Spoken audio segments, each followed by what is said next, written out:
Welcome, everybody, to another episode of the Suited Kings podcast. Today, alongside Max's weird expression he's giving us, we have a special guest with us today. He's a WSOP Bracelet winner, but he also made some very deep runs this summer, all in 10Ks. I feel like he cashed a bunch of 10Ks this summer.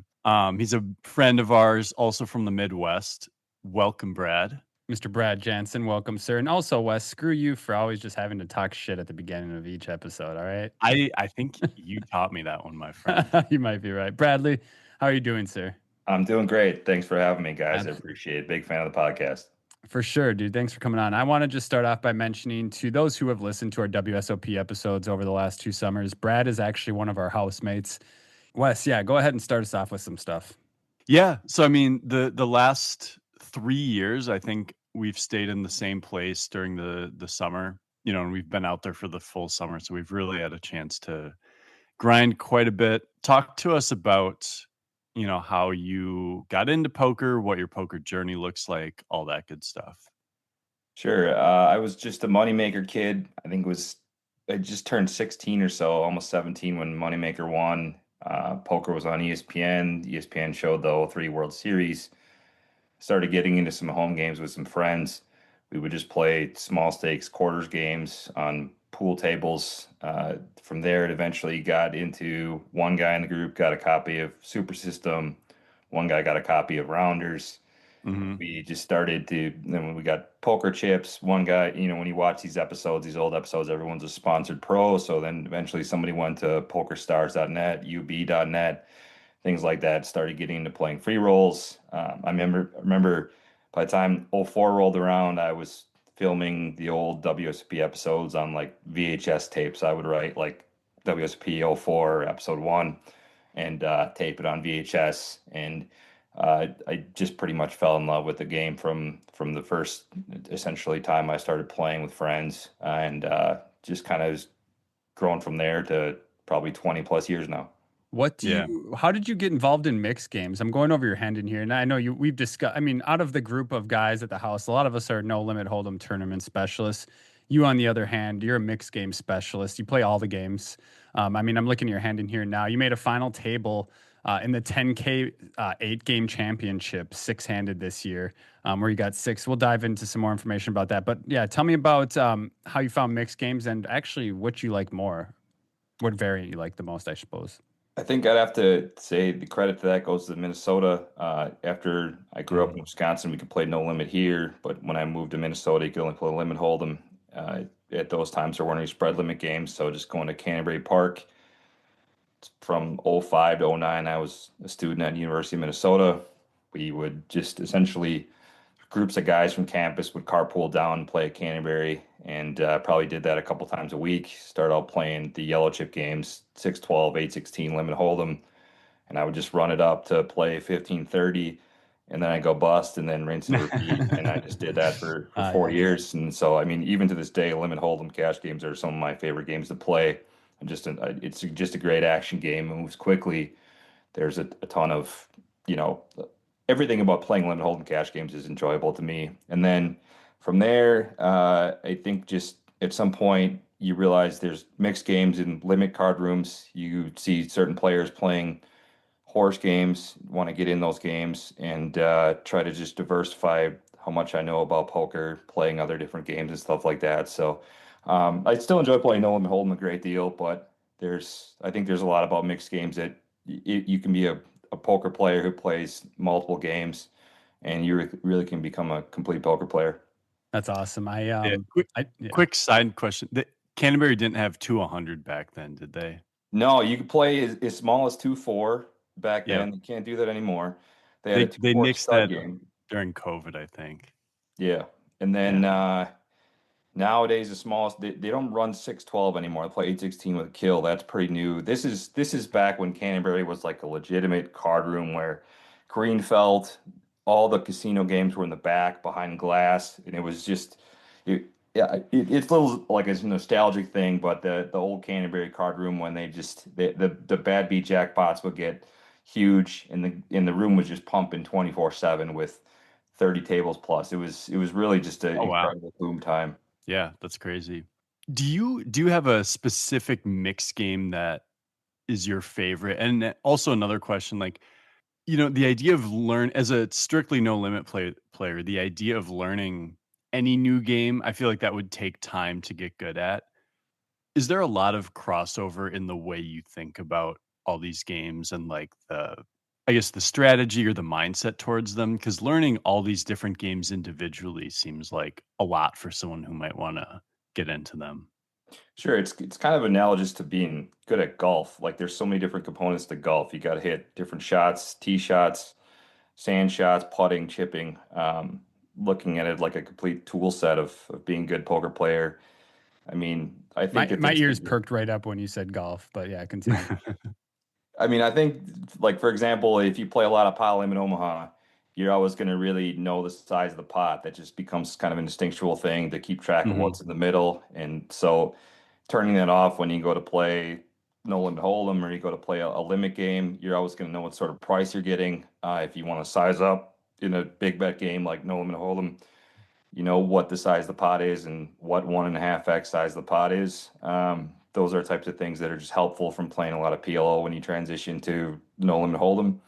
Stud players, guys who play a lot of stud, they have just incredible memories. They know exactly what people's door cards are. I remember years ago when I lived on the East Coast for law school, I played a lot of stud in Atlantic City, and there was this old guy in the stud game that it felt like a magic trick where you could be a couple hands later and he would be able to recite everybody's door card from 3 hands ago, including the card if it was an eight, nine, king, as well as a suit. And he always kept track of every single card that's out.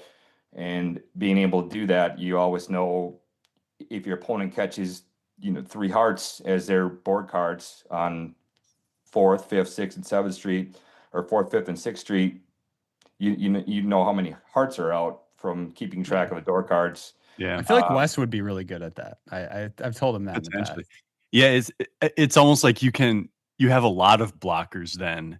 I mean, and supposedly everyone should know, but like if you can remember all the cards better than other people, that's a huge edge for It That's you. is a yeah. huge edge, especially in a game like Raz, where if your opponent is, you on block too. If your opponent catches on Fifth Street, for example, your opponent catches a three, but you haven't seen any threes yet, you might pair them because the threes might be in their hole cards, their two hole Mhm.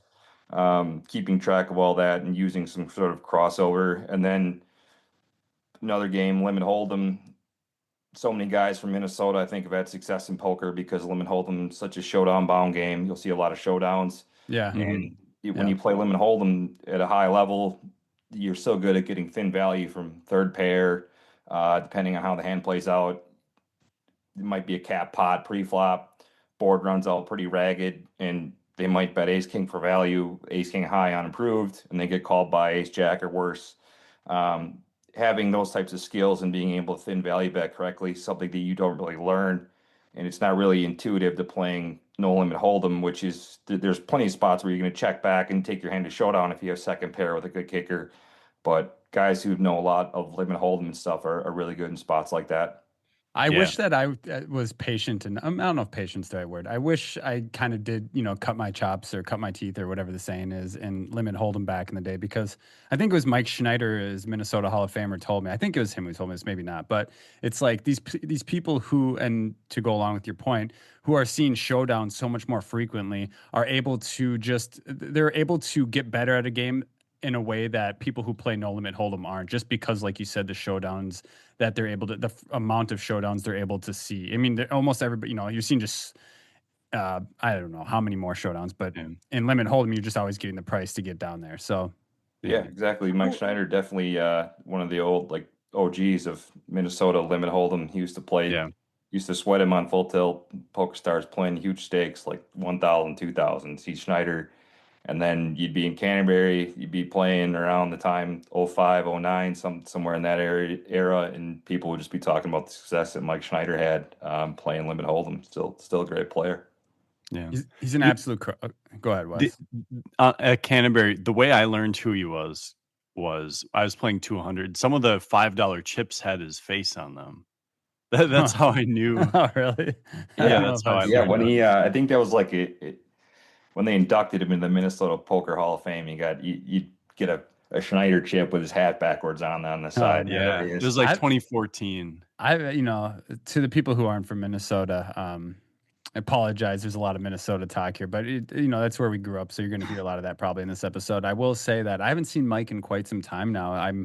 I hope to maybe catch him at the Fall Poker Classic or something because I feel like he's just been MIA for quite some time now, at least a few years since I've seen him. But yeah, now we didn't bring this up in the intro for you, Bradley, but you know, Brad is actually also a family law and criminal defense lawyer from Wisconsin. I mean, that alone kind of should give you an idea of how smart this dude is. He's able to dive in and study a lot. I'm assuming for that you have to like pass your bar and all that stuff. So you've done all that. Yeah, that's we're in year 12 right now. Year 12. After So you did it quite some time ago. When did you start making? I mean, you've been doing the WSOP all summer for many years now. When did you start really grinding the World Series of Poker? I think 2023 was the first year where I went real hard. That's the first year that Oh, we shared a really? house. That was really the first kind of time that I Okay, was yeah, in that the was the year I spot. stayed with. I stayed with you that year. Got you. Yep. Yeah, we had that east side of Vegas house that was a nice house in a kind of a questionable neighborhood. It was a It very questionable was. neighborhood. That makes sense though, if that was your first full one where we didn't really know the neighborhoods as well, and Yeah. yeah. And But now, before that, I think my first summer out was 2017, and I would do WSP is kind of a different animal. You kind of got to learn how to play it, and it took me a couple years to figure it out. Like I'd get out there super excited. I'd play a tournament, bust the tournament, go play cash games till 3 in the morning. Get a couple hours of sleep and start over. And by the end of like day 5 or so, you're completely spent and ready to go home.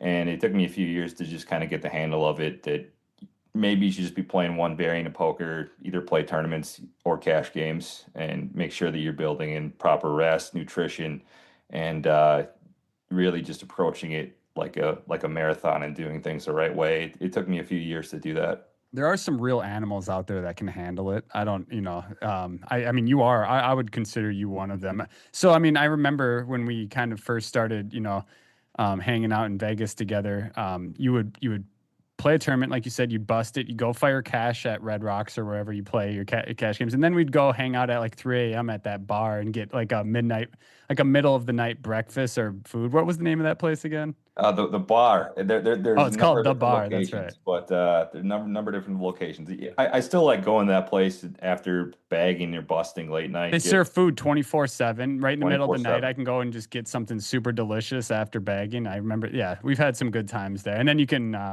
degenerate some more right there at the bar if you want. That's right. So Brad, you made an incredible run at the WSOP main event this summer, placing in, what was it, 92nd? Is that right? Yeah, I got 92nd, and Craig Charles, buddy from Madison, got 90th. So we were both in there on day 6. Shout out That's to Craig, awesome, by the man. way. He's him and I have been cool for a long time. He also comes to Minnesota to fire up some of the I don't know if it's the Fall Poker Classic or the MSPTs back when they would hold them at Canterbury, but definitely remember playing with him a bunch. Do you want to get into some the nitty gritty, break down some hands, and get into some poker talk? Sure, whatever you guys want to do. Let's do it. So you did provide us with some hands to go through here. Wes, do you have them up as well? I do. Yeah, I Do do. you want me to start off with the first one and we'll kind of just go through it piece by piece? Yeah, go Okay. ahead. Okay. I didn't know if your brain stopped working there or not, but Never okay. does. We're on day 1 of the main event. The blinds are 300, 600. It's the last level of the night.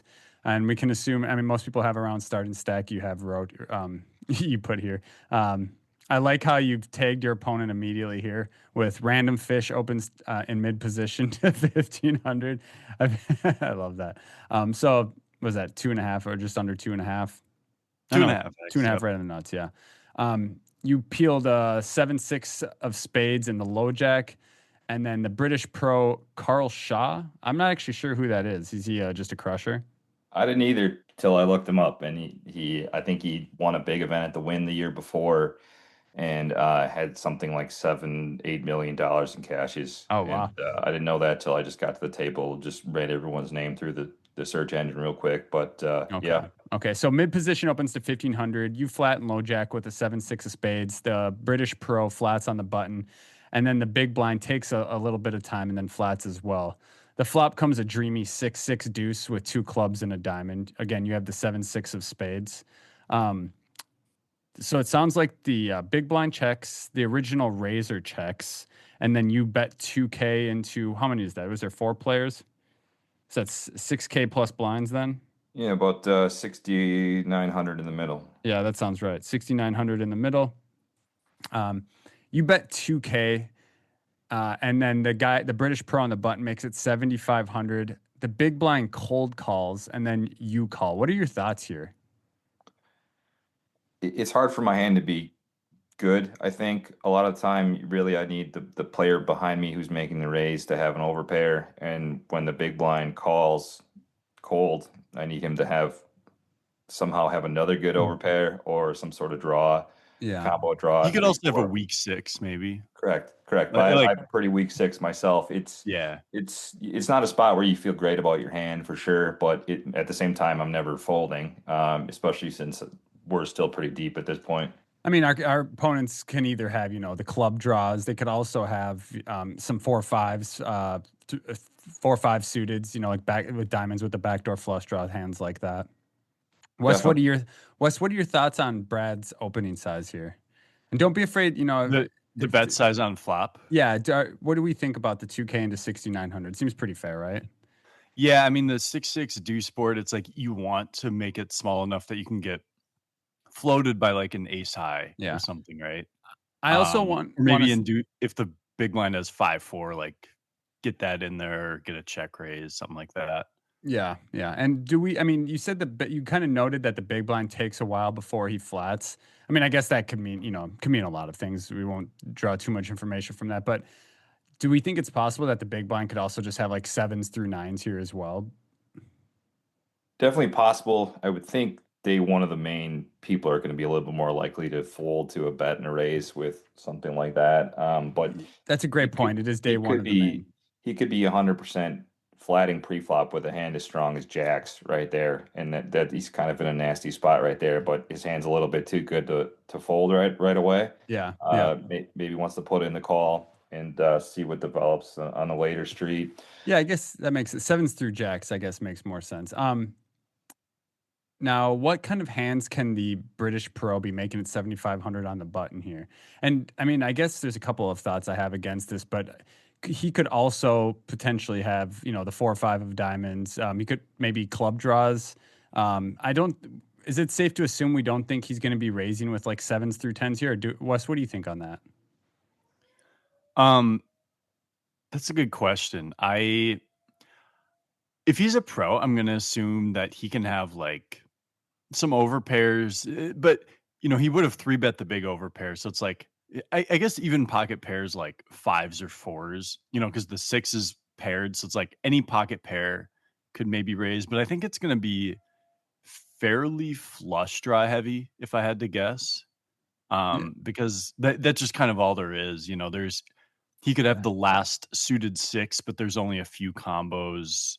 He's not even going to play all of those probably. And then, yeah. so yeah. And then the cold call here does seem like a lot of times another 6, That is or probably the maybe more. nut flush draw. I'm more scared. I feel like of the big blind here than I am of the button.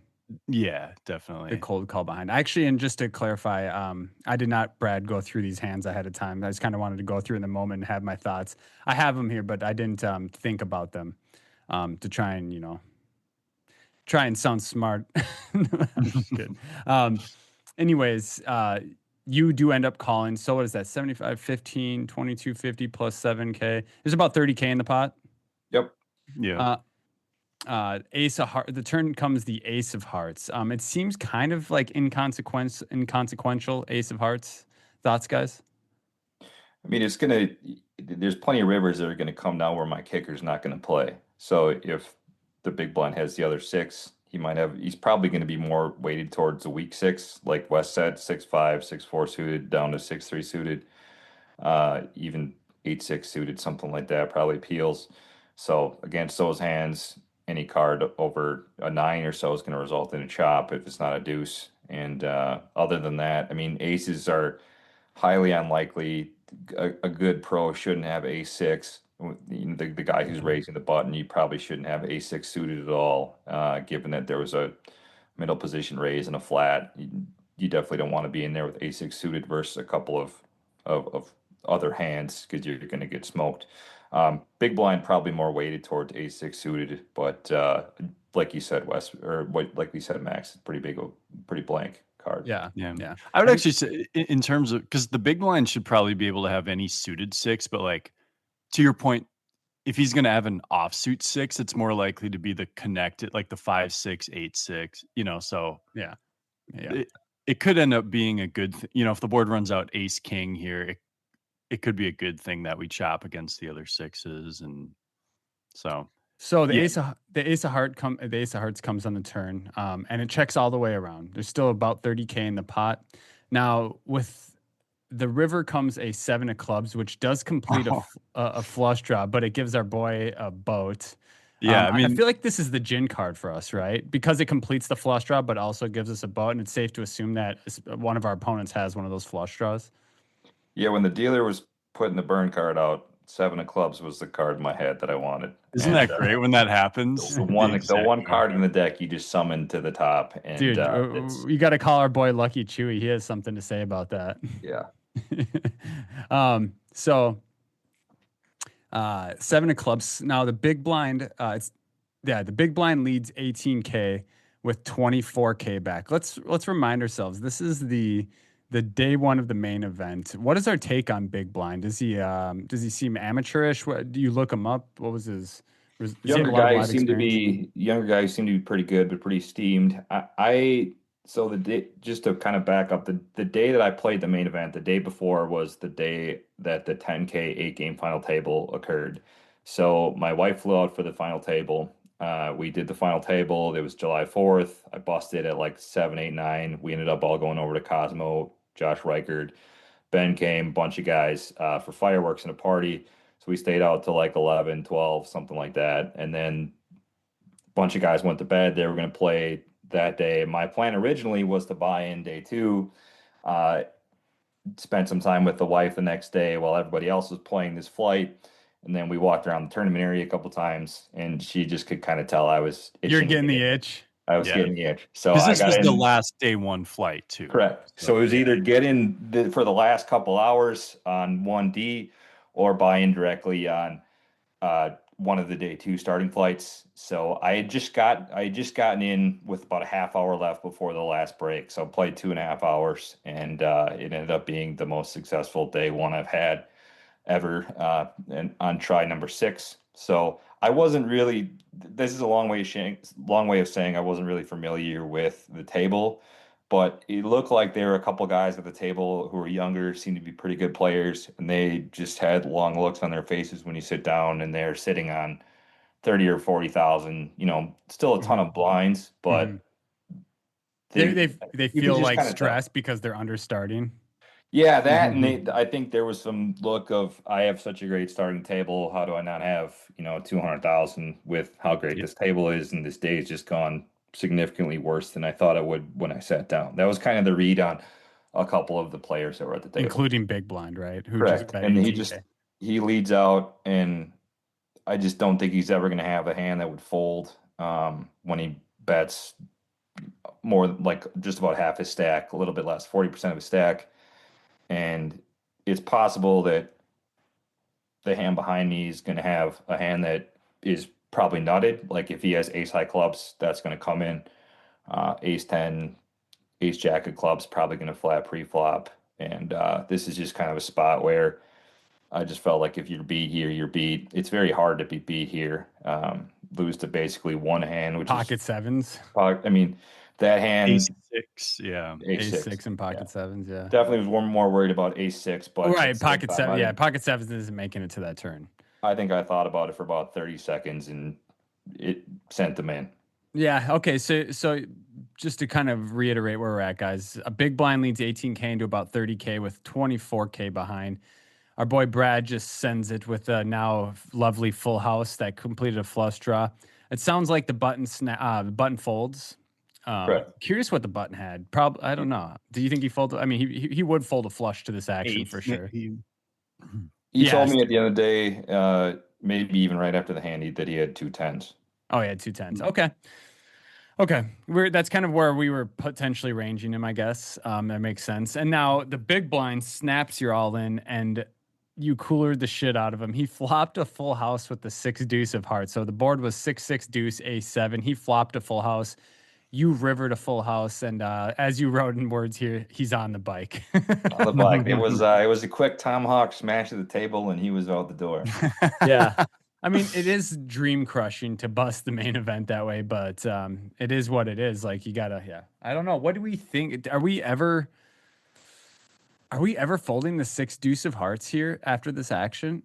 I think when the No. river comes down and completes the flush, you bet that you bet that percentage of your stack, and it's going to be extremely difficult to fold. It's kind of I you're going to get agree, in there with but a I six feel like deuce of hearts. even the Yeah, nut flush should just be calling here, right? Well, I don't know because like the cold call, like sure, but like I'm not what saying full this is an house easy is, thing to do, yeah, you guys. I'm just saying, is there a world where this guy gets away from this? Okay, probably not. I probably am not either. yeah.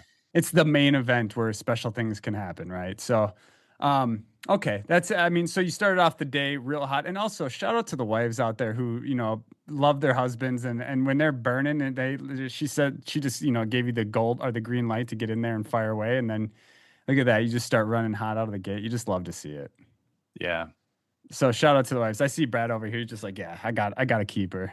I do. I think that my wife, she enjoys the sweat of the WSP as much as anybody. That's awesome, man. She enjoys the deep runs and just the thrill of it all and stuff. When I met her, she didn't know anything about the game, and now 9 years later, so she knows all the lingo of all the different games.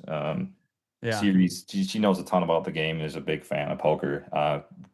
Every year when I bust the main, I really want nothing to do with watching the stream because Yeah. especially this year, because it just still kind of stings, but I'll get home and chill, late July or whatever, mid-July when the main event final, I'll come home from something and she'll have the stream up before I'm even home. She'll be watching the final table this year. She had especially with Leo at the final table, woman make the final table, Grinder at the final table. She just couldn't wait to get the stream on and I really love enjoy. that. That's awesome. Yeah. Yeah, my wife actually sits down and watches it with me too, and I love that. I love she embraces my passions, and I appreciate that a lot, and I do the same for her. So nice hand, sir. Wes, you want to get into hand number two? Yeah. So hand number two, we fast forward all the way to day four where we are in the money. We are at the 510K big blind level. We open ace queen of spades to 23K from under the gun +2. An Asian kid on the button flats, and we are heads up to a flop here. Do you remember what your stack was? I know I Was was it pretty deep. I think at some point I was probably about 300-400K. Okay, okay? Cool. So the so flop 30 or is 40 bigs, right? yeah, flop is queen 7-6 with one spade, and we decide to check here. So talk about the decision to check. Heads up pot. I have a pretty strong hand. I'm probably going to play some of my middling value hands, eights through jacks this way. When the queen comes multi-way, I think I'd be more likely to bet this hand just to try to start building a pot, fold out some equity. There's going to be plenty of hands, even just a hand like King Jack with a backdoor suit is going to have some equity versus my hand to start building a pot and might Mhm. call peel flop. Heads up. I was really just kind of taking lines that my entire table's super deep. It's very, very aggressive. By far the toughest table I had all six of the days. Steven Schneider's there, bunch of good talented players with a bunch of good results, and every pot was 3 or 4 bet pre-flop. And so I'm just taking lines that just try to allow me to build a stack and control the size of pot. Out of position, I decide to check. In position, I would definitely bet the hand. Mm-hmm. Yeah, it makes. I mean, you yeah. can have a lot of ace highs here that you just ace jack. You're trying to induce. And if you think these take the line, take the same line that you would with some of your give up or check down type of hands. Yeah, and I think underrepresenting your hand here can also induce a lot of bluffs out of your opponent. Yep, that was really what I had. I mean, he's flatting on the button, not three betting from early position open, so he's gonna have plenty of air balls here. Mm-hmm. So there's a 61K in the pot. Is that right? After this, sounds about right. Going to the flop there is, and then so we check, and then our opponent on the button bets 20K, and we call. So 101 in the middle. 101 in the middle. Turn is the 10 of spades, which is the second spade. So we have the nut flush draw with top pair. Something like 9-8 suited now makes the nuts, but other than that, it's a pretty clean card. So I assume, yeah, it's not like we're going to start leading out here. So we check and face a 62K bet. Okay, so 60-ish%. What are your thoughts here now? I mean, you have top pair, top kicker with the nut flush draw. I feel like you have a ton of equity right now. Yeah, definitely love my hand. I don't think anything other than, especially at the stack depth, the bet is 62K, and going into that hand or going onto that street, I had 260K or so behind. So I started the hand with a little over 300, and raising here doesn't make a lot of sense. It's hard to get called by worse, and you're also going to fold out all the bluffs. My hand's pretty well disguised as well. The button's probably gonna have way more suited hands than I am, given that I'm opening under the gun plus 1 or 2 plus 2, and here I just have a great hand to just call with and see a river. Okay, and what a nice river it is, Wes. Yeah, when I first read this, I'm like, man, this is a tough spot. But then I realized it was not just the 9; it was the 9 of spades. So we have the nuts now, the nut flush, and so. Is there ever a world where we want to, this card could be a little bit, it could shut down action against like a king, queen, or even against something like 7-6 suited. Do we ever like lead small to try and get paid, and then obviously, or induce a raise from a bluff maybe, but. I definitely thought about it. It's a hand that plays so much more difficult out of position when you're bringing in these backdoor draws and completes a 4-liner, queen 7-6, 10-9, completes the 8s. I mean, I doubt he's going to have too many 8s here other than some sort of 8-7 type hand that decides to keep barreling against what he perceives as ace highs. But I've worked on this a lot in getting myself in spots where I'm checking my hands that are super nutted, and instead of just raising or betting them myself. I'm assuming he's perceiving my range here is pretty weak, given that I haven't taken the initiative on any street, and my hand's a lot stronger than it looks.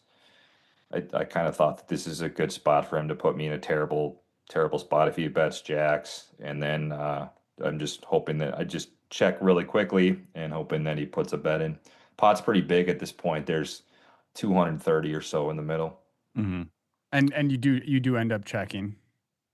And he bets 84K, and at this point we have a pretty obvious decision. But I mean, all in the middle.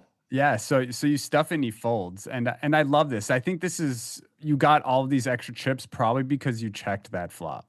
Yeah, you said he tank folds though. That makes me think maybe he actually had a straight or something. I mean, like maybe people might just be saving face here too. You know, what I mean, that's kind of what I perceive this as. I mean, it's at the same time for him to take this line as a bluff, where he's kind of betting, half pot, a little under half pot. Then he's betting 2/3 pot, and now he's sizing down to 84K into 230.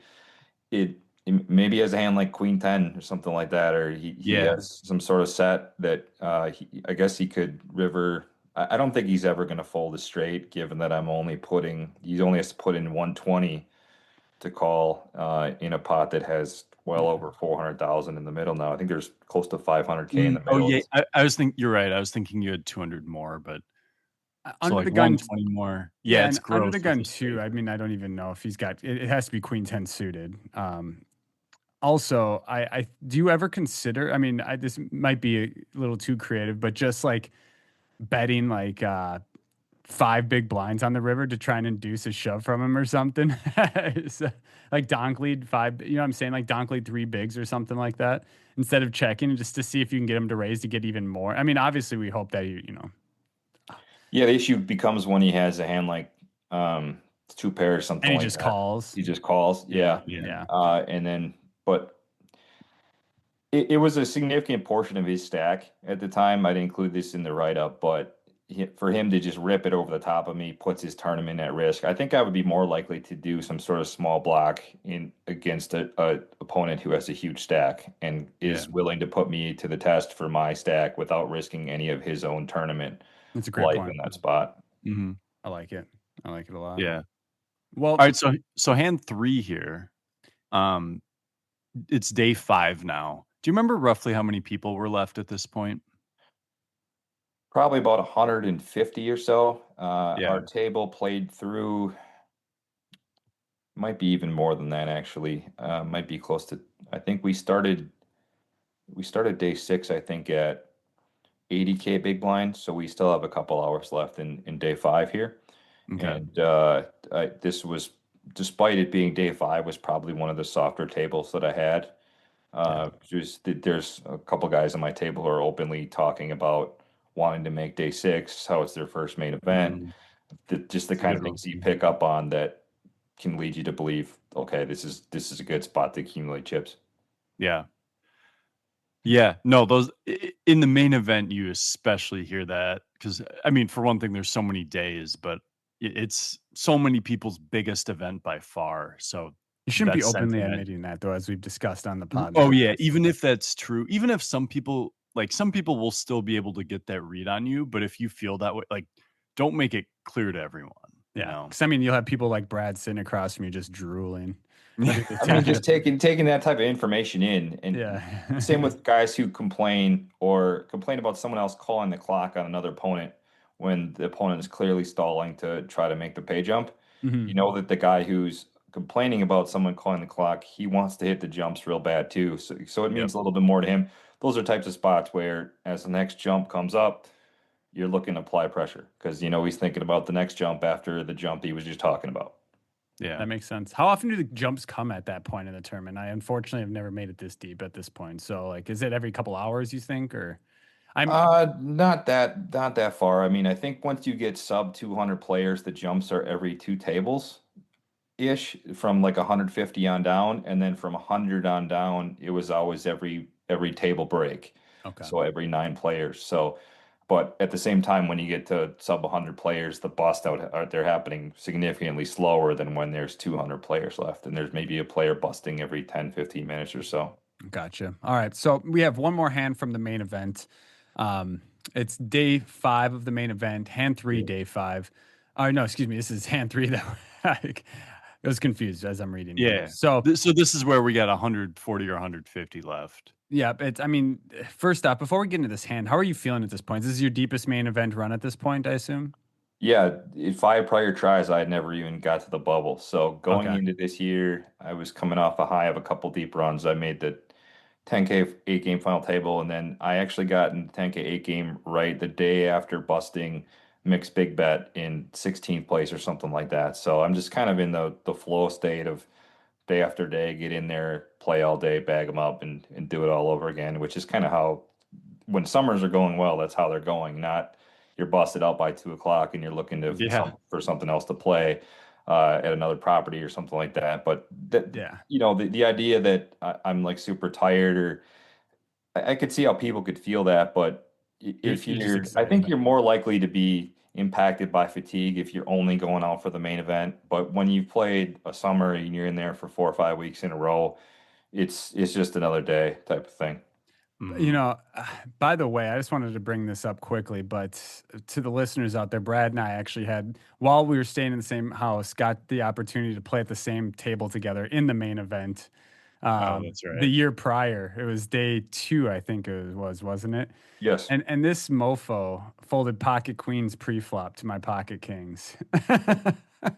For one bet too. For one bet. There I was a flat. third player. I don't actually remember all the action at this point, but there was a third player that kind of that changed the dynamics of it, if I remember correctly. Is that right? Yeah, I think you opened and then there was a flat and I had two black queens. I flatted thinking that some of the guys in the blinds were really going to be real squeeze heavy. Yep. I flatted, I think the cutoff button calls and then the small blind three bets Yeah. was so that there's four players in the pot prior to the squeeze, and then the squeeze happens, you get the four bet in and quick fold in front of me, and I kind of shot you a look and You sent him to the bin. yeah, so you did send him to the bin after I kicked you in the leg from Yeah. across the table. Just kidding. That was a memorable hand that summer for sure. That was a otherwise tough table, tough day too for sure. That was we had some really tough spots at that table. I'll never forget that table and that tournament. That was just a tough day. But let's get back to the action here. So it's day 5. You open Jack 10 of hearts under the gun to 80K at 40K big blind. Any idea how deep we are at this point? I'm pretty deep here. I think I'm over 2 million or so. So 50 Okay. bigs. So over 50 bigs somewhere. Yep. It seems like that the table seems really tight. I'm assuming that's because a lot of is your table easier in relation to your day 3 table that you were saying was pretty difficult? I think it is a little easier.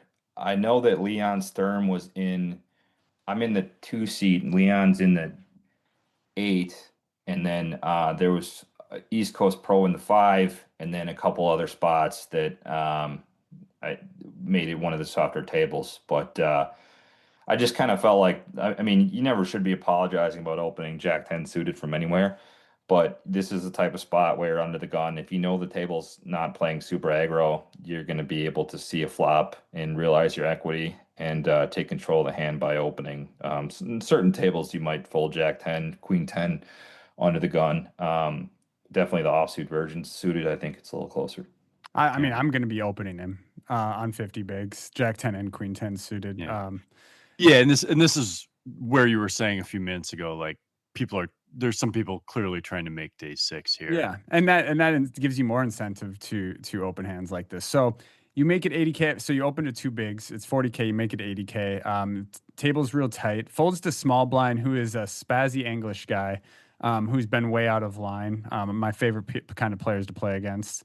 And he calls. So he flats out the small blind, and then the big blind folds, and your head's up. The flop is 240. 240 is the pot. Thank you, Wes. The flop comes Jack 9-5 spade club. I'm assuming that these suits are in order of the numbers, so it'd be Jack of spades, 9 of spades, 5 of clubs. Yep. Okay. We flop top pairs, obviously fantastic.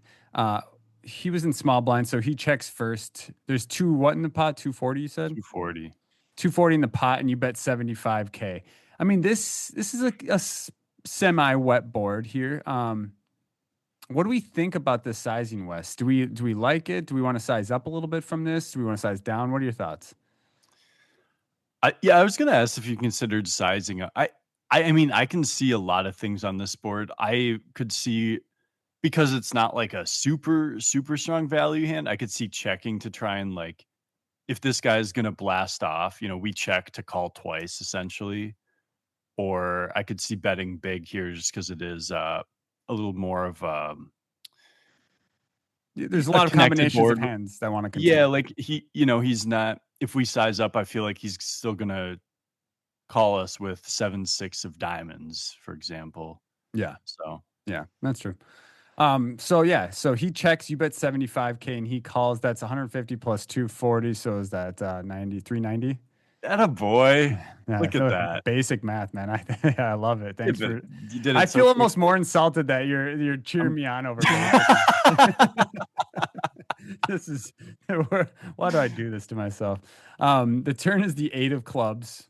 So now it's a 2-tone board. We got 2 spades, 2 clubs, and a 3 straight out there as well. Two different types of 3 straights. Small blind flatting range to an under the gun open, though, should be kind of somewhat tight. What do we think here? I mean, I actually would say it's not as tight as you'd think. Especially against Um, a spazzy English guy, as you noted, the guy. yeah, but even like normally a lot of the suited stuff will be in there. Like, um, I could s I don't know that 10-7 suited, like, that might technically be on the cusp, but I think he can certainly have 10-7 suited. Brad, would you agree with that? Like, Yeah, having a 10 in your hand here is real big, I think, to yeah. make it a little easier to continue here. I like sizing up a little bit on the flop just to kind of get back to that point. I don't know why I bet this small. I know we were both pretty deep. Um, Opponent leads out. I think this is just you don't want to do anything here other than call on the turn. He's betting what do we say about a little bit? 40%. Yeah, 40% of the Mhm. pot or so. It's just a pretty easy spot to just call. So yeah, so there's 390 in the pot. He donks out 150K. By the way, our last episode that we just released today is on donking. Wes, is No, this? no, that's last Oh, week. that was last week. You're right. Yeah, but correct, recent episode. Sorry, that was last week. You're right. But what do we think about the donk on this board? It's interesting, right? Yeah, it is. I mean, I guess with some people will play like a real strong hand. Like if they had Queen 10, they might play it this way just because they're terrified of the The flush two draws flush coming in. draws. Yeah, yeah. Again, going back to having a 10 in our hand, I think that we can definitely feel pretty good about having a 10. I think I'm discounting Queen 10 of spades here because I would think that most opponents would be check raising the open-ended straight flush draw, especially because opponents, I think, get like 1,500,000 or so, and I had a little over 2 billion. So pot's pretty big at this point, or the stacks are pretty deep at this point. So again, my hand's just too strong to just fold here. I don't want to raise because it's hard to get called by worse. You're literally only going to get called by worse if it's a draw, and this is just a spot just to call and kind of control the size of the pot a little bit. The board is wet now. I mean, this is a wet board. Our hand. I'm curious. Yeah, I'm curious. So he leads out 150 to 390. So it's what is that? 690 in the pot now. Is that where we're at?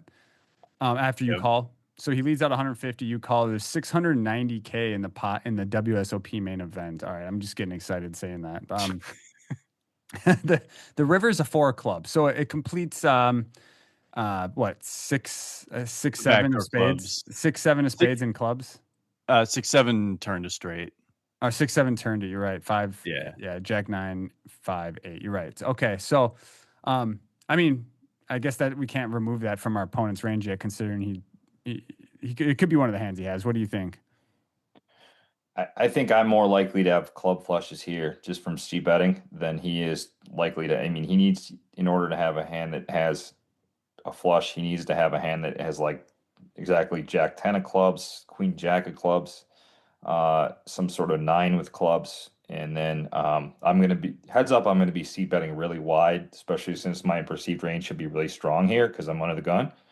Um, so C betting with suited hands here, like if I had ace 10 of clubs, I'm always going to be betting this flop with both backdoors, ace high, and knowing that the small blind can have. I mean, I can get hands like fours, threes to fold on the flop just by C betting. Hmm. I can get hands that have okay equity. Pretty much any hand that's there's a lot of hands that are going to have equity versus ace high right here, especially in a board that I think that wraps around like the flatting range, Jack 9 5. Okay. All right. So, the 4 clubs comes on the river. He bets 250 into 690. You tank and then you call. I'm not going to say what the hand is here, but I mean, was that kind of what you just mentioned? Was that what was going through your head as you were processing? Yeah, I mean, it's certain opponents they're not going to bet some of their value hands now that the backdoor flush draw comes in, Hmm. even though it shouldn't have a ton of it, but it can. So he's either going to be weighted really hard towards like nutted hands or air balls. Certain hands he could be betting a hand that has a blank 10 in it. Um, Ace 10 he could be betting on the turn just because he picks up an open ender. He can be betting. I would say that this sizing smaller like this, I think it looks a little bit more like it's value heavy, but certain people are just betting smaller because they don't want to risk too much of their stack in these spots because it's the main event and they just want to bet. So, Yeah. um, reading too much into certain sizings in certain spots, I think you need to look at the percentage of the stack that's being wagered a little bit more than the percentage of the pot that's being bet. Okay. His sizing is because it's like he. Well, okay. Should we say what he had first, and then Sure, yeah. yeah. So our boy makes the call with the Jack 10 of hearts, and the opponent flips over the missed bluff with the King 10 of spades. So he flopped a flush draw with he flopped a straight flush draw, Mhm. turned an open ender, and then whiffed the river. But he turned it into a bluff on the turn and river. It looks like here. I kind of so my thought about his sizing betting too. So remind me, I said it was 690 in the pot on the river before he bet 250, right? Yes. Yep. It makes me think that like this sizing almost just feels like I missed a bluff, but don't want to bet too big to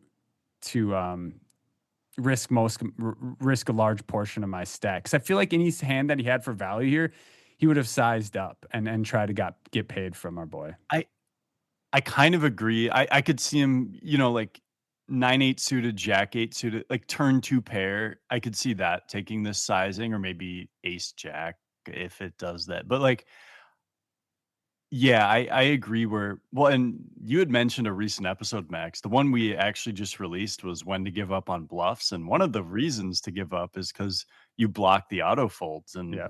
the king 10 of spades is like, The hand that you want him to have that you're going to get him to right. fold. It's like we want, the auto folds that Brad can have are like ace king, ace queen, ace 10, king queen, all the spade combos, right? Yeah, yeah. So Yeah, it, yeah, so this is a very interesting hand. I'm not a fan of his sizing. I mean, regardless, it's easy obviously looking at this on paper to say it, but like right. day 5 of the main event, playing for stacks like this. I mean, not playing for stacks, but playing for a very large. This is obviously at 690K, and then you're facing another 250K.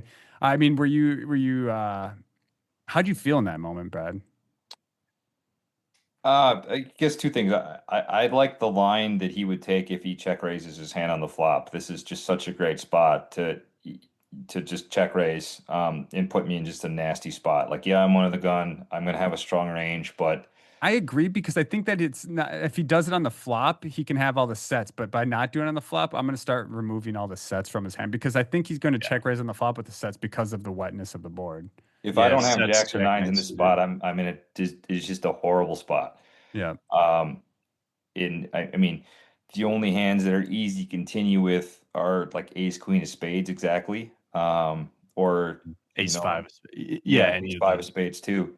But other than that, it's hard to continue with. If I have two queens here, pretty nasty spot. If he's gonna bet, he's gonna check raise a flop and barrel off on the turn. I mean, turn's good for him too. If he takes the check raise line, you're gonna be putting a lot of pressure. And then obviously he can face a three bet on the flop. I'm not gonna have too many of those. He can face a jam on the turn if he decides to check raise a flop, and then. But Uh, his hand is the equity. Like, it's yeah, fine. he's just Yeah. going to run it, right? You're never folding once you take that line, and you're going to get a lot of worse hand. You're going to a lot of better hands to fold, and that's a good spot to look for a bluff, I think. But Nice. on the river, I mean, it didn't make a lot of sense how it was played, other than some sort of ultra nutted hand, and having a 10 in my hand, I think is pretty key here. And just decided price is pretty good, right? I don't need to be right that much in order to make this a profitable call. Mhm. So you make the call and you win a massive pot. Did you get a reaction out of him afterwards? No, we didn't play too many pots together, but he was involved in all kinds of stuff with a lot of people, and it was, I don't know. I think he just kind of shrugged his shoulders and thought I had worse, and it's top pair. I think And he was trying to get you to fold queens through aces, and if you're not folding Jack 10 of Mm, hearts, you don't think so, Wes? with this sizing, it sort of feels like not, but I don't know. But the sizing, I think, is a reaction to, in my opinion, seems like almost an emotional sizing. I I totally agree with that. Um, but yeah, I it's also just it's just a yeah. spot where he doesn't have any showdown value at all, right? Right. So it's And he doesn't yeah, want to give up on the pot either, but he doesn't want to put his tournament life in some spot Yeah. where, he's put in a third of his stack or so going after the river bet. It's whatever. It's not like, he's got 80% of the chips in the middle. yeah, yeah. I mean, so obviously at this point you win this pot. That's what was that? It's a million. So 255. Yeah, it's over a million chip pot. You have a pile going into day 6. When did you ended up busting in day? When is 90 second? 92nd? Is that right?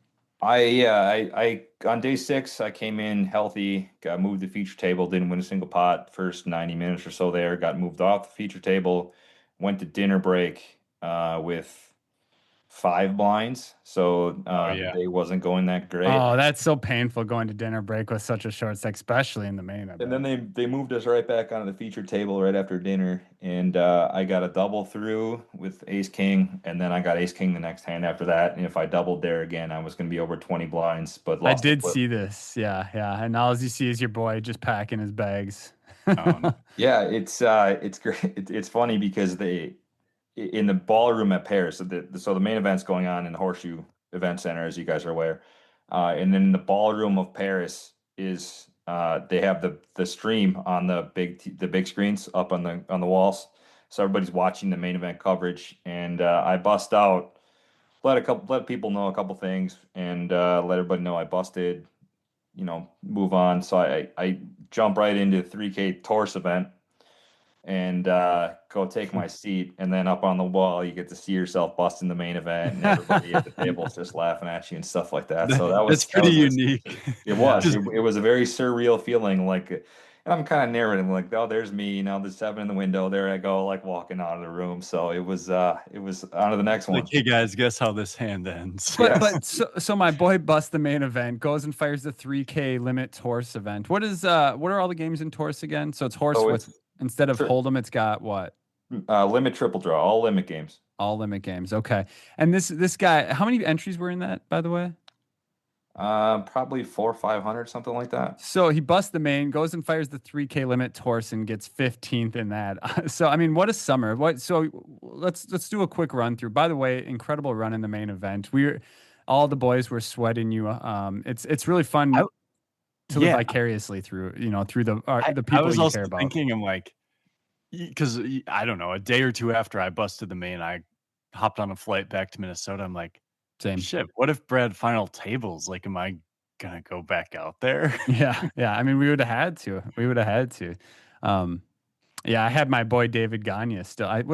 Let's see, 96. Actually, no, Dave was out on day 5. So, but Yeah. yeah, there's a bunch of friends that made semi deep runs and making the top 100 in an almost 10K person field is absolutely incredible in the main event. And then to get to play on the featured table. Is it as hot as they say up there? It is. I had been on the feature a couple other times for other tournaments, but for the main event, it just felt like you were just cooking. And I had a sweatshirt and pants on, which was a poor decision at some points. And you're cooking under the lights. It's definitely. I mean, going into day 6, I knew that there's 3 featured tables, right? And I wanted to be on one of the streams just for my wife and my kids to be able to see me on the stream. Yeah. And I wasn't picked, but my table was the first one to break. And I open the app up and it says table 3, seat 1. And the Yeah. floor guy's looking for the guy who's going to the featured table. And I'm like, all right, here we go. It was great. That's awesome. Just to be in a position to be moved there. Can we kind of jump topics here for a second? It's slightly aligned with what we've been discussing, but you've obviously had an incredible summer. I mean, you cashed how many 10Ks did you cash this Yeah, I was summer? give us a rundown on your results this summer. Sure, so before this year I played the main event 5 times, and I had played one other 10K, which was last year. I played the 10K single draw, which was outside of all the games is my favorite game, and I think it's one of the most fun games to play, especially if you are coming from a strictly no limit hold'em background. Hmm. Single draw is I think the game that everybody plays for the first time, and I've I never agree. found I someone love who, that game. yeah, It's yeah, never found someone who's played it for the first time and like, man, I didn't enjoy that at all. I want to yeah. go back to playing 2 card, Yeah. nonstop. But going in this year, that was the number of 10Ks I played. Was just the main event a couple times, 5 times, and then the single draw. And then this year, I just kind of was in a position where I did a lot of study leading up to the series to get better at these games. And in years past, I played the 1500s of all these, and I just felt confident in my game to go in there. And I played 7 10Ks this year, including the main, and I cashed in 4 of them, I mean, that's including incredible. again, including the main. But at the same time, like I think going into the end of June, I was stuck a pretty big figure for the summer, which is when you're playing 10K is a big figure, 40, 50,000 isn't a lot. And then I was able to turn the summer around to where it was, other than the year I won my bracelet, the most profitable WSP I had. I Yeah, that's yeah, awesome. dude, I Because love the you did have that final table, and how much did that one pay for you? 68. So I got sixth. I made some pretty big blunders in a few spots at the final table. Coming back from dinner break, there on day three, there were 7 players left, and I think it was close, but I was third in chips and I took six, so that was kind of disappointing. But extremely, these 10K fields, people assume that they're always ultra tough, but to start out with, that's not entirely true. There's plenty of spots that are people who just enjoy playing big buy-in tournaments and they're not professionals. That's Mhm. part of what contributes, I think, to the softer side of the fields. And then there's also guys who don't play these games regularly, but they have bracelet bets or they're on a fantasy team or for whatever reason, They're chasing player of the year. something exactly like that. Yeah. And I mean, I could give you a rundown of people who are perceived to be top 10 no limit hold'em players in the world. And I had tables with them all summer in mixed games, and they're easily a top one or two of the weakest players at the table. For Wow. example, Yeah. play 10K, dealer's choice, and that's 22 games or so to play. And one guy, I had table with him all day on day two, every single time. The only game he called was no limit hold'em, right? Mhm. So those are kind of spots where those fields become a little bit daunting to play when you know that, That would be me. I mean, if you're going to go play the 50K PPC, that's not entirely going to be true, right? Or some of these 10Ks, there's plenty of people who satty into them too. They play 7 p.m. the night prior. They'll play the satellite for 10K stud. It's an $1,100 tournament. They get in on the Saturday and they decide that they want to play 10K stud, or they decide that they want to play 10K Big O because they're in for 1,100 bucks instead of the 10K, and then they're playing the 10K event of their Saturday that they got in through. So, part of it is just wanting to compete and wanting to play with big names, being in fields where it's the best players in the world. The starting fields out like any other tournament, they always look considerably different by the time you get down to the end of day two. Even getting to the bubble, these 10K fields in mixed events are going to be the who's who of the poker world. What's your Yeah. favorite tournament in the WSOP, excluding the main event? It's easily going to be the 10K single draw that I made a run in this year. I've played that. Even the 1500 is a great and one of my favorite tournaments this summer. But um, I like the 8 game. I actually like the 9 game better because the ninth game added is no limit single draw. So the 3K 9 game is one of my favorite tournaments as well. That was the other final table I made in 2024, and again, great tournament. For those looking to, get into the mix game mix, what advice you mentioned, a little bit earlier about, playing low limit games. Any other ideas of places where they could go to, or tools they could use to improve their mix game if they want to maybe hop into some 1500s next year at the WSOP? Absolutely. I got to watch the streams. Watch the 50K PPC stream. Yeah. Watch the 100. So this year, for the first time, they did a 100K super high roller bowl mixed game tournament. Streamed all 3 days of that. And I'm partial because I've done some work with Chris Vitch and Alex Livingston. They do the commentary for 3 days, and the commentary is just worth its weight in Top gold. tier. Yeah. I mean, you can go from watching, you can just kind of watch it. You want to learn the mechanics of the games. I mean, stud games where the betting lead shifts on every street based on the strength of someone's board. That's tough to pick up on. I mean, part of the reason why I think mixed games have kind of exploded is because live poker has taken off a little bit more and online poker has kind of declined or at least stayed stagnant. In online poker, you can multi-table pretty easily if you're playing no limit hold'em. I mean, there's guys obviously that can play up to, dozens of tables essentially at a time. You can't do that when you're playing mixed, like draw games where you got to keep track of how many cards people are drawing in front of you. It's tough to multi-table that, and if you're multi-tabling different mixes, you can easily lose track of what game you're playing on what screen. Okay. And so I think that because live poker's taken off even more and the field sizes, at the main event and all these fields, they're bigger than they have ever been before in a lot of these mixed events. I think that's why a lot of people are getting in there because live poker is kind of at a point where it's peaking, and online poker, the software is worse. It's more difficult to get money online. You can still play, but um, back to your original question, watching streams, especially if you have a Poker Go subscription, you can watch endless streams of mixed game coverage with people who know exactly what they're doing, giving the commentary. I know that the 10K single draw final tables on YouTube from this past year, Blesnick's doing the commentary. Man, that dude's a And character. just, in addition to being really funny, he's dropping a lot of great knowledge on how to play the game real well. Awesome. Yeah. And then once you kind of get familiar with the mechanics of it, learning hand rankings, how the games move, hop on just free rolls. I mean, last night we played on clubs poker, and I got into a big bet mix free roll just to check out the software, and had a good time playing 4 different games and getting to the Dude. final table of that free roll. Nice, man. Nice. Dude. I'm so glad you brought that up, actually. Clubs Poker, if you guys aren't familiar, is one of the only, the only online site that's American facing, I believe, that has every single mixed game you can imagine, and going all the way down to micro limits. So if you guys do want to improve your mixed games, do all the things that Brad said. Watch these streams, the 50K PPC Poker Players Championship, yeah, PPC. Also, just the deuce to sevens. Like, I love watching those tournaments live when the WSOP has them. Just because that again, as a no limit player, I feel like it's easier for me to get into that game without having to learn a ton of nuances. But if you guys want to, cut your teeth in the mixed game streets online for just pennies to get started, definitely check out Clubs Poker. Sign up using our link in the description to help support the podcast. We'd appreciate that. And you might even see me in there. You will see me in there playing all these weird games. What are some of the most interesting games you've seen on Clubs Poker, Brad? In terms of mix, Certain mixes they seem to put together, like 5 card PLO is not really a tournament that's offered in any sort of mixed tournament. Yeah. They had a 5 card 1500 one time at the series.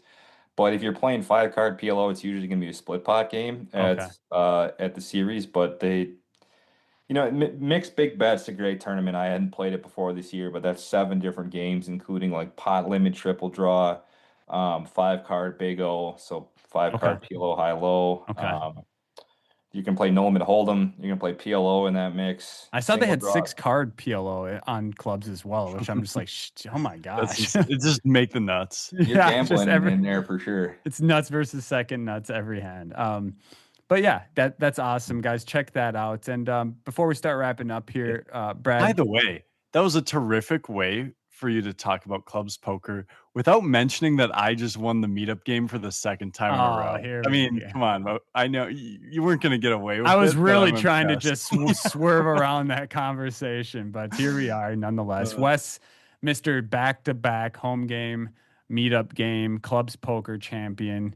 You're such a scrub. Like, you were running pretty good in there last night, Wes. Oh my God. I tilted Ben too, because yeah. We have all the love for Ben, but he loves Tilton. Yeah. Oh no, he was calling me a scrub on the stream and stuff. Every time I enter a table with Ben, I feel like I somehow get his table online all the time. And the first thing is, where's Max that fish? Yeah. He likes the chat box. He likes to mix it up in the chat. I can't blame him. But also, Wes, one thing that kind of upsets me is we've had this Suited Kings Tilted Compass hoodie to give away for 2 weeks now to the winner of the meetup game, or for 4 weeks now, or whatever. And two games. The last 2 meetup games, and you've won them both. I just want to give away this damn hoodie. So quit being a dingus and just quit getting first. All right. I mean, maybe if you actually late reg, you could. You keep giving up. Dude, I get in there and I just blast away. There's no. I mean, you guys saw me. I was getting there with Deuce 7 suited, and I 2-bet jammed 100 bigs into king queen high flop with pocket tens. You're doing everything that a good host of a poker game should do. Let's put it that way. I appreciate that. Yeah, no, honestly, like I was just just in there to just juice things up a little bit, and of course, you know what? I think of our meetup game as my safe place to do all the things that I to let my emotions go. We'll just put it that way. To just click the buttons I want to click and not have to. Last time I was developing some like limping. Well, not even. I was just open limping some random hands early on. That's like, yeah. Wes is talking about blasting off. He's like, I open limped. Oh yeah. I mean, I also like. I don't really you remember. do you love the 3-bets, especially specifically light 3-bets in the meetup games, which I was so pissed last night because there was a spot I was gonna 3-bet jam against you, and then I had, I got my stream up. I had just like timed out, and I didn't have a time bank. I would have folded. Yeah. Yeah. I think I had like queen 10-0, maybe something like that. Oh, you had me dominated actually. Oh, did I really? Yeah, Jack 10 suited. But but yeah, guys, Brad was in there. Mr. Brad was in there firing away with us. Brad, how'd you end up in the mug? I was after Benny bubbled, I was the min cash, so I made. There we go. And I oh no, I don't know if I busted. I busted you, Brad. It was just a 8. Did you have 8s or 9s versus? I had 9s versus king 10 suited. Yeah, I lost the. By the way, to those who aren't familiar with Benny, who we've been talking about here, he's the 4th guy in our Vegas home. So when we go out there for the summer, Benny's in there in the mix with us too. So that's who we're talking about. And yeah, man, it was a fun meetup game. I fired 3 bullets and I didn't last long in all 3 of them. So. And we do have 2 hats to give away for that though. 2 clubs. Yeah, we do. Did you figure out who's second place? Who'd you get heads up against? I'll have to go back and look. To whoever got second place, let us know in the Discord. I know that they told me their name in my.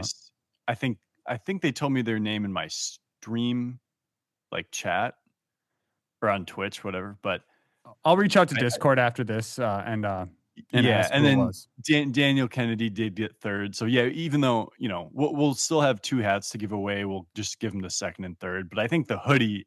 You need to actually earn the hoodie. We'll save the hoodie for the next meetup game, and whoever wins it, and you are not gonna win next week or in 2 weeks. I mean, if I do, it's just over. Like people mark it on your calendars. September 16th. We have one goal, and that's to absolutely torch Wes, just to make him hit the rail. 5 bullets at minimum. I want to see him just crying when he leaves. Just crying, absolutely crying. Brad, get in there. I'll have to shut down the Twitch stream. Just help me out. Wes, if you win again, people might not sign up again. So they might. We were worried. The very first meetup game we had, Max won, and I got 2nd. So we're like, I hope they don't think it's rigged. Yeah, I know, right? Oh, that's incredible, Brad.